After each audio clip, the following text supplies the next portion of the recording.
Dimensão de Prosperidade, A Casa do Tesouro, por David Rebolo. Introdução. Deus criou tudo em diversidade, os céus, os homens e até as características do nosso caráter, e por causa disso não poderia ser diferente na hora de pedir adoração através das ofertas. Ele ensinou várias maneiras de como podemos oferecer os nossos sacrifícios e a nossa gratidão. Deus se dispôs para instruir a Moisés de todas as maneiras para ofertar, revelando o propósito de cada uma delas. A oferta é um ato sagrado e dedicado para Deus. Ofertar é um ato de adoração.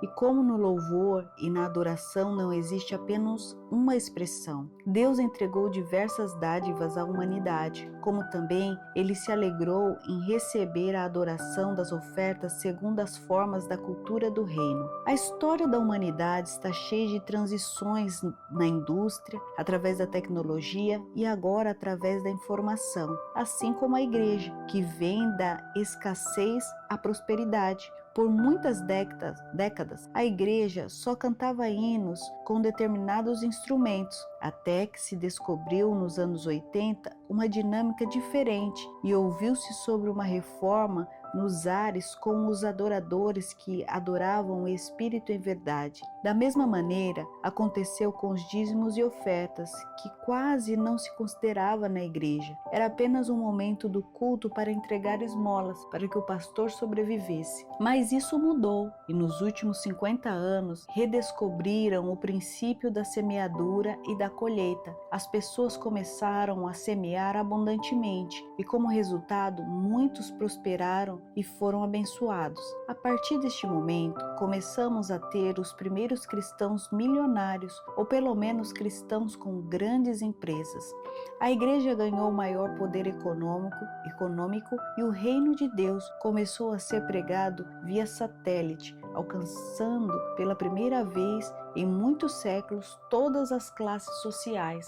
Mas ainda há muito para ser feito. 95% das pessoas na igreja ainda pertencem ao segmento social da pobreza, mesmo depois de semear e, em alguns casos, de dizimar fielmente. O que tem acontecido? Onde temos falhado? Este livro vai levá-lo a uma viagem, cujo propósito final é para que receba a instrução financeira bíblica, para poder alcançar a sua plenitude econômica, que é a medida de prosperidade que Deus determinou para você. Esta viagem não será imaginária. Cresci numa família de poucos recursos, no meio da pobreza e da miséria, e pude prosperar num país pequeno como é o Uruguai, com 3 milhões de habitantes. Aos 25 anos, me mudei para o Chile. Trabalhei muito e apliquei cada princípio aqui revelado, e isso me levou a consolidar muitos negócios internacionais em 4 países e gerar recursos financeiros para eu me aposentar aos 37 anos de idade. O que desejo transmitir é que é impossível que Deus falhe, Ele sempre cumprirá as suas promessas. Se você não está conformado com a sua situação econômica, então este livro é para você. Você descobrirá que Deus sempre desejou a sua prosperidade, mas nosso desconhecimento das Escrituras nos limitou a prosperar. Certamente você descobrirá os princípios que nunca ouviu ou nunca entendeu das Escrituras, mas que poderá aplicar e esperar por uma bênção superabundante cada vez que você reajustar a sua bússola com a revelação transmitida nesse livro, e estará mais perto de alcançar o que Deus lhe prometeu. Esta ferramenta revelará a maneira de como devemos ofertar e o que acontece cada vez que ofertamos. Vamos entrar em cada ritual do antigo pacto através das Escrituras, retirar os tesouros que ali estavam e trazer para os nossos dias, para que a mesma bênção que alcançou os descendentes de Abraão alcance as nossas vidas também. Depois do ano 2000, Deus mudou a sua intensidade comigo e começou a me falar sobre um ministério mundial. Nos últimos anos, o seu desenho foi sendo esclarecido até que eu compreendesse. Quando entendi que ele queria um ministério não somente para a América Latina, mas mundial, me dei conta de que maneira em que ofertava não seria o suficiente. Até o momento, todo o ministério era suportado economicamente pela minha família.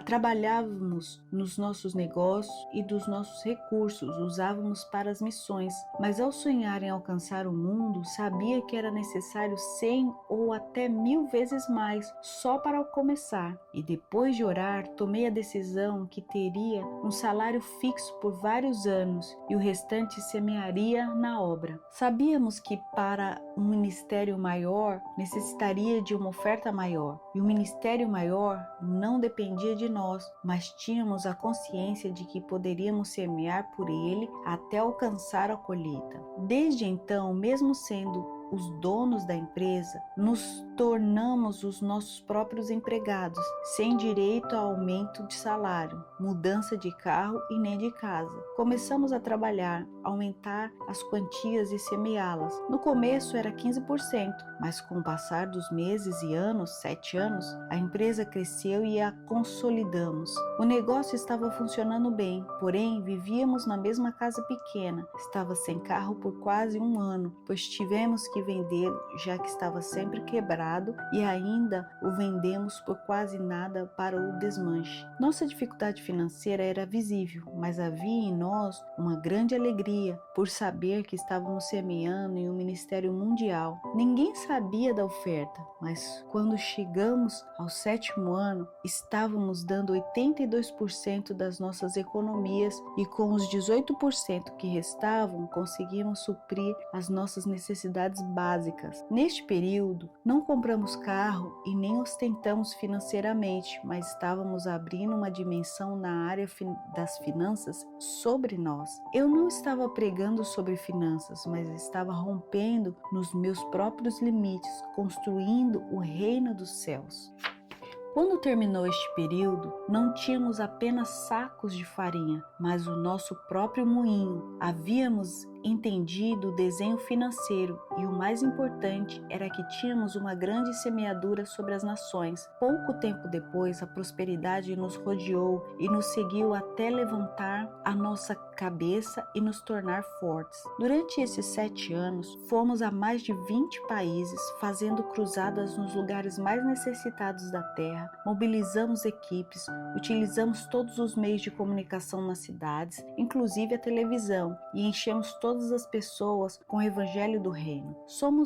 Fomos ministrar em lugares onde não podia pagar nada. Alugamos anfiteatros, equipamentos de som e tudo o que precisava. Quando os pastores nos perguntavam quanto nos custará para fazer tudo isso, dizíamos nada, pois o ministério é um ministério próspero e viemos para abençoá-los. Estou dando este testemunho, pois é o que temos vivido e experimentado com Deus. Não estávamos construindo algo para nós, mas movendo o reino de Deus. Não vamos falar nada neste livro que não tenhamos vivido como família. Algumas coisas são muito fortes para relatar, mas sabemos que trazem libertação, e a maneira como vivemos tudo isso nos faz livres para ensinar-lhe sem temor. Mesmo assim, esperei vários anos para lançar esse livro, pois ao ensinar esses princípios na nossa igreja, presenciei muitas pessoas chegando feridas pelos abusos financeiros de outros ministérios, situação que questionei por longos anos a Deus. Sinceramente, eu não queria revelar o que escrevi. Sei que muitos, supostamente ministros, nunca deram nada financeiramente falando para o reino e que poderiam usar esses princípios para manipular ou tirar ofertas desmedidas das pessoas. Sei o quanto esses princípios são poderosos. Então, decidi ensinar a nossa gente a dar, mas não o fiz em outros lugares, numa tentativa de proteger a igreja dos saqueadores do altar. Porém, no último ano, depois de um ataque financeiro e uma tentativa de roubo das trevas, na qual o Senhor nos deu a vitória, entre outras diretrizes, o Espírito me falou que havia chegado o tempo de liberar a revelação e me consolou o coração, dizendo que sabia que ainda na igreja muitos lobos se vestiam de ovelhas para destruir o rebanho e mesmo assim ele edificou a sua igreja, pois ainda que alguns lobos se vistam de ovelhas, milhares de pastores cuidarão do seu rebanho. Neste último ano, ele enviou o seu mensageiro para passar em entrevista a administração de nossas revelações e não me deixou outro caminho além do que temos tomado. Então, devemos ensinar a verdade e orar para que o Eterno cuide do seu povo, para que sejam livres.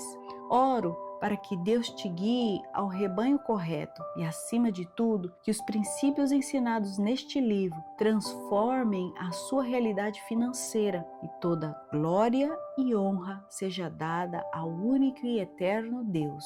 Shalom.